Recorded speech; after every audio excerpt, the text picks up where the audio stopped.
What about criminology and criminal justice, which is different from criminal law? Criminal law is the body of law of the different crimes and their punishments.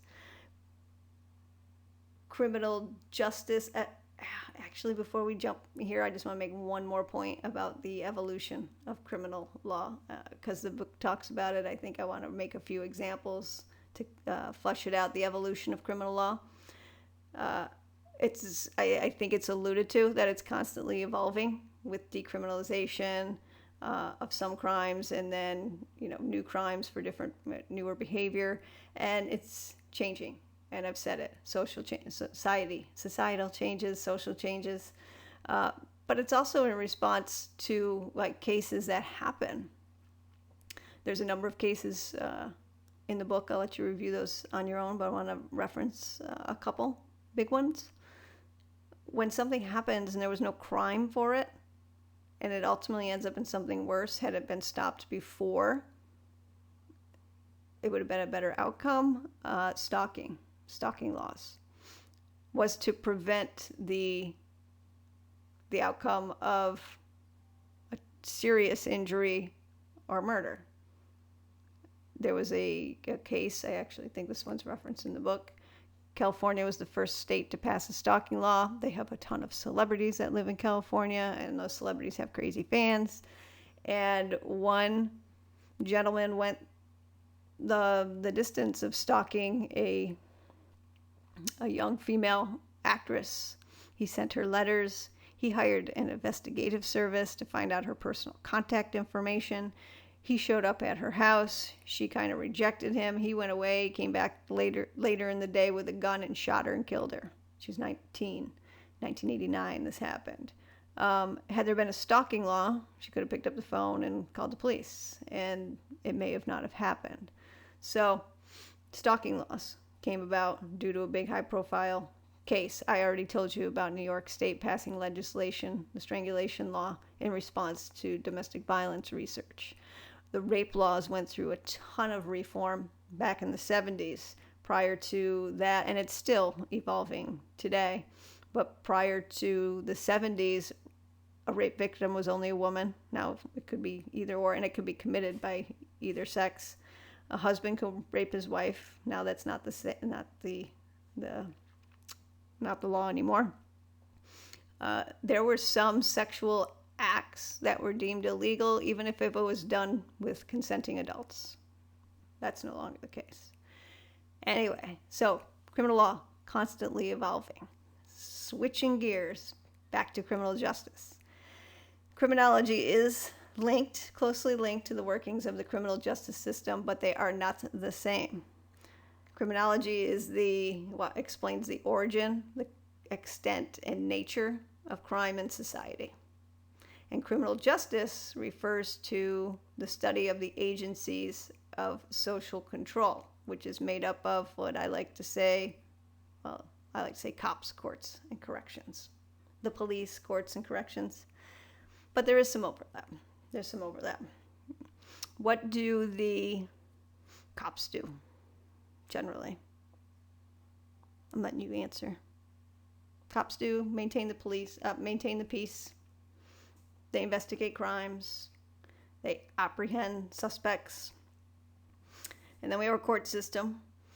And our court system is made up of the judge, the judiciary, prosecutor, defense attorney. And they carry out the process, trials, and the sentencing portion of a crime. And then there's corrections. And they're the ones that incapacitate the convicted offender. They attempt to give them treatment and rehabilitation. There's a ton of programs in the Department of Corrections in New York. And overall, think about criminal justice nationwide. We have a federal system. Each state has their own system. This total government expense on the system, total, fed, state, local, is over $200 billion. And I think the book has an outline of all the fancy numbers. I'm going to give you a real small piece and think about the millions of people who are incarcerated. I think there's over 1 million people, closer to 2 million people incarcerated in New York State alone. Inmate housed, the country's median cost $28,000. One inmate, the median cost nationwide, $28,000. In a quarter of the states, that number is $40,000. In New York State, that number, as of 2015, it's the only number I could find, but so it might be a little higher, but it's $69,000. One inmate. That's a lot of money. So let's talk about so this is a big business. Criminal justice is a big system. It's not a business, but it's a big system. Expensive. And we put a lot of our resources through there. And unfortunately, there's a lot of cuts that go through the system too when we're in a financial crunch. Let's talk about the formal criminal justice process. There are very few cases go the distance. What I mean by that, from arrest to the end of a trial. Most end in a plea agreement. And I'm sorry about the voice, guys. I'm really losing my voice today. We've all heard the concept of a plea agreement, where if somebody's charged with a crime, the defense attorney and the prosecutor, they work it out and they come to some agreed resolution for the case rather than have a trial. And it's usually because maybe the the prosecutor is willing to reduce the charge to something less, or not ask for jail time, let it just be a fine. But over 90% of cases result in a plea agreement and don't go to trial. In New York State, in the federal system, that number is way higher. And in New York State, it's like 98% settle or result in a plea agreement. Nevertheless, the key implication to the formal criminal justice process is that every defendant, every person arrested for a crime, has a full range of constitutional rights that go along with this. So I'm going to work through the list. The list is in the book, but I'm going to give you a little snapshot of each one. The first step is the initial contact. And who's it with? Law enforcement, right? Someone calls 911, the police respond, or the police see a crime while on patrol, or an informant might tell police of some potential drug activity in the area, and they go and investigate it. Some political figure may initiate an investigation into an ongoing criminal enterprise, or a person might just come into the police station and say, I committed a crime. They're overwhelmed with guilt and they can come in and say, I did this crime. So that's number one, initial contact. Then there's an investigation. Law enforcement gathers evidence. They want to identify the suspect. They need to support the arrest, so they need to get some quote-unquote evidence. Maybe they take some statements, take some pictures. Oh, they found a weapon. Maybe there's some fingerprints. Maybe there's some other sort of forensics, DNA. And how long do these last? Well, it's dependent on the crime. Could be minutes. Could take years. There are cases that are unsolved. Those are primarily murders. There is no statute, by the side note, there is no statute of limitations on murders, meaning there's no time frame to bring a criminal charge. So those can last a very long time. If you watch any of those forensic shows or unsolved mysteries, whatever crime / documentary kind of show is out there. I know there's tons of them. I can't watch them, but I know there's tons of them out there. Where they're looking up cold cases. Yeah, they're primarily murders. Most other crimes have statute of limitations. The arrest, in order to make an arrest, the police have to have this concept of probable cause, which is sufficient evidence to charge the suspect. They can't just do it willy-nilly or on a gut reaction. The reason for this is because the police are depriving the suspect of their freedom, i.e., they're taking him into custody, and the suspect can't leave. So upon being arrested, you're losing your liberty. So there has to be some probable cause. They can't just show up at your house and take you away. Custody is next. Detained. At that point, brought to the station, you're detained. You might try and be questioned or interrogated. There's a lineup. If they have a victim and they need the victim to identify the culprit or the offender, there's a lineup. All of those have some level of constitutional protection. And then the person is charged. The officer believes probable cause exists to charge. They write up the paperwork. They provide it to the prosecutor and the court. But, side note, prosecutor is the one that has the final say in charging.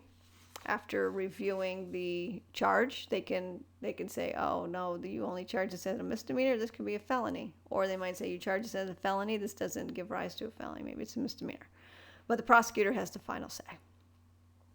And then there is the next step in the process is, and this, side note, only number 6 on the list. I think I'm following the order of the book. Preliminary hearing, grand jury, only applies to felonies. Everything we've talked about so far, felonies and misdemeanors. So the grand jury. Not every state has a grand jury. The grand jury is a private jury. It's impaneled, and their responsibility is to determine whether probable cause exists to charge the suspect with the charges the prosecutor is seeking. So we have another kind of layer of protection. This is a constitutional right in federal court and in New York State court.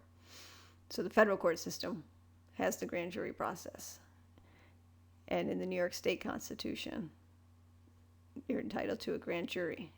It's a constitutional right. So this isn't a full-out trial. This is just the prosecutor with an impaneled jury. Nobody knows about it, and the prosecutor presents the evidence that it has. And the purpose is and it can be stuff that might not come into a regular trial.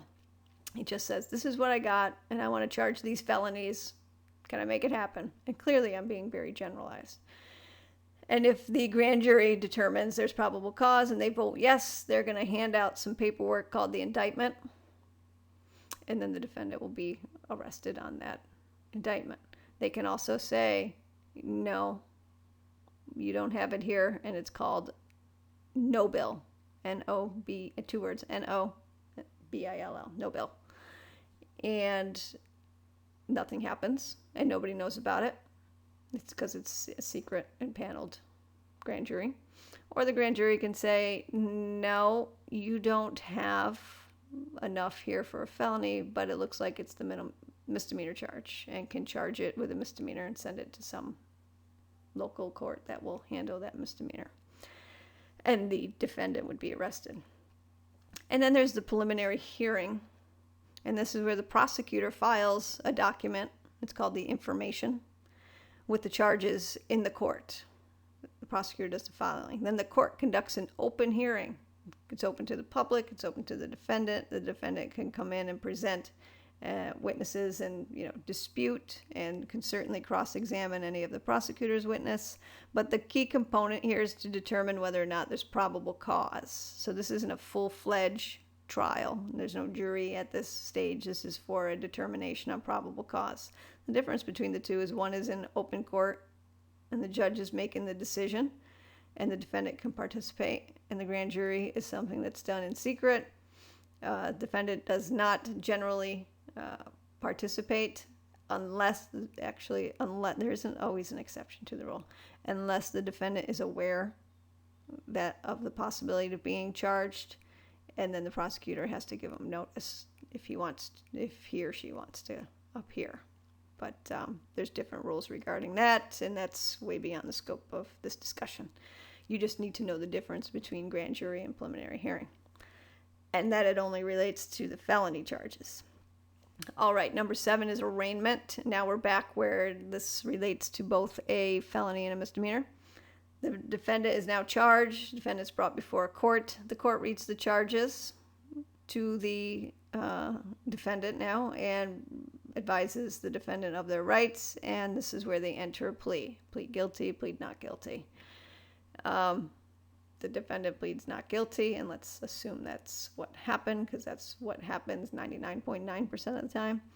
And that's because usually the court can't entertain a guilty plea at that moment. It's just usually the arraignment, and if the defendant wants to plead not guilty, the court schedules it for a different date. It's just a formality. The arraignment is getting the charges read and the rights read. So it's rare that at that moment the case, but that's a constitutional right. They could plead guilty or not guilty. Bail, number 8, we're assuming not guilty, was entered, and at the same time, what's happening is the judge has to make a determination on bail or detention. A bail allows the defendant to remain in the community, meaning the person has to post a certain amount of money, and there has to be a showing of, community ties. The gist of bail is to secure somebody's presence in court for these proceedings. They don't want them to take off and go hide somewhere. So the court bases it on several factors. It's outlined by whatever the statute says, whatever on bail, whatever the charges are, whether the person lives in the community, do they have family in the community, are they employed, what's the likelihood of success on the charges, like what evidence is there. So that is bail. 90%, I would say way more than that, like 99% of the time, the court will post some bail, anywhere between, $200 and $1 million, like the range is in their discretion.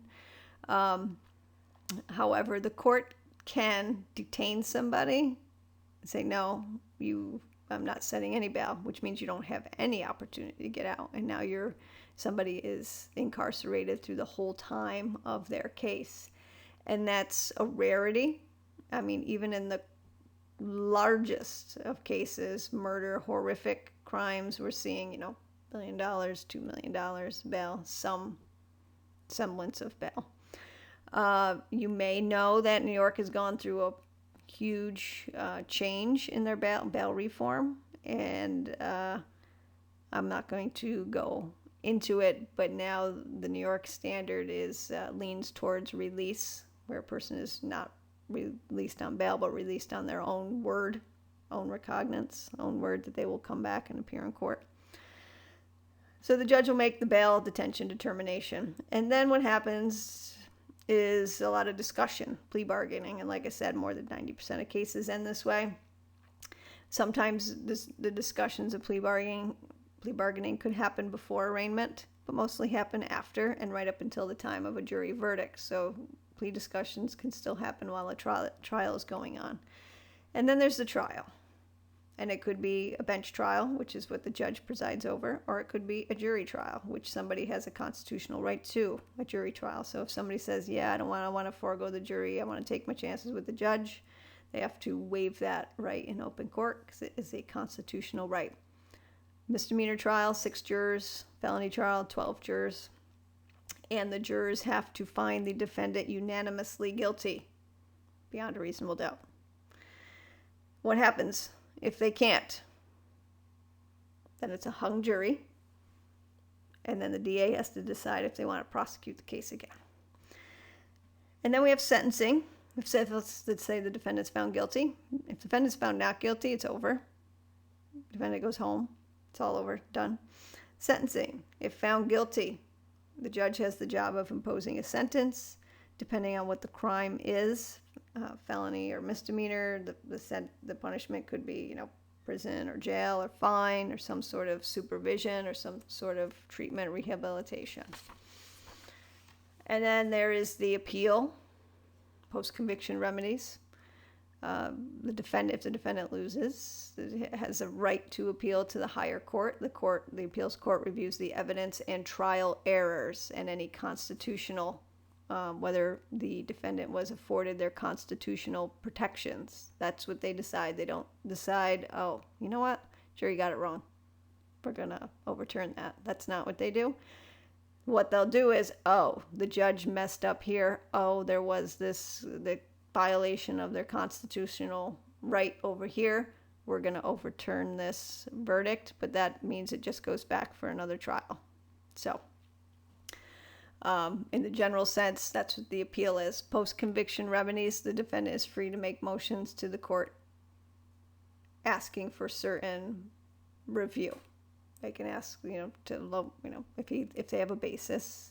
You made an error in sentencing me. My lawyer was horrible and messed up. They can make motions to the court, called post-conviction remedies. Correctional treatment.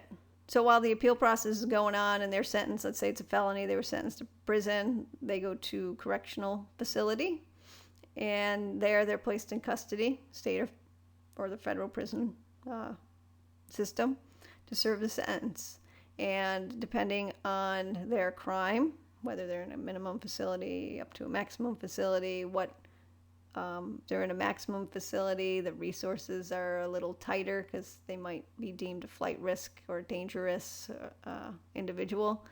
But there are several types of programs for early release and rehab, work release, educational programs, and mental health issues. And then there's release. Could be released to society if they get out, with good time. Merit time is what they call it in New York, not good time. They call it merit time. It can be released early and supervised under a system of parole. Then if you violate parole, you go back to finish your sentence, or you can serve the rest of your sentence out on release for parole. There's also post-release, which is kind of a program. We don't have it here in New York. I think it exists in the federal system. Program in corrections where there's kind of an in-between, the bridge that secures treatment and freedom, so to speak,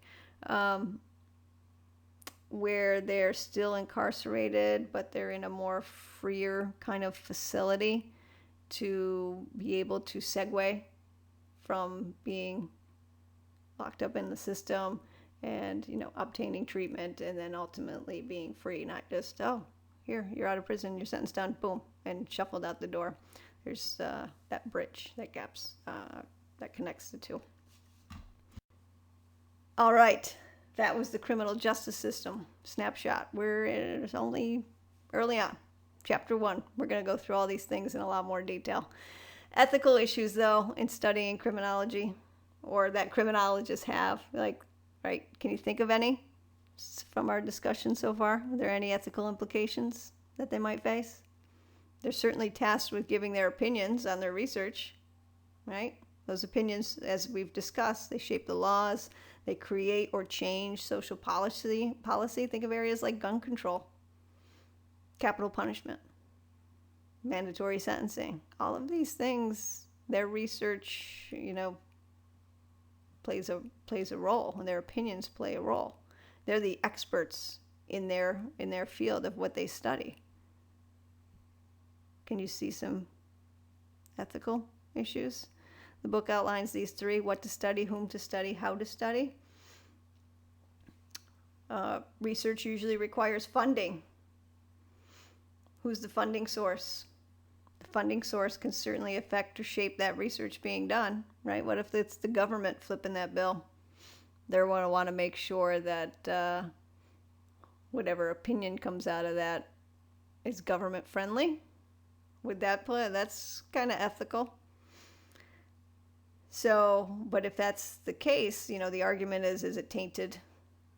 Is the research tainted? Or the effects of the outcomes tainted? So the research must be objective, regardless of where that funding's coming from. Whom to study? You want to be careful on the focus group. If you focus on one type of subject, like the, minorities and those who live in poverty, while ignoring other groups, that can kind of screw up the research results, right? Or screw them one way or the other. So you have to consider, criminologists have to consider who they study.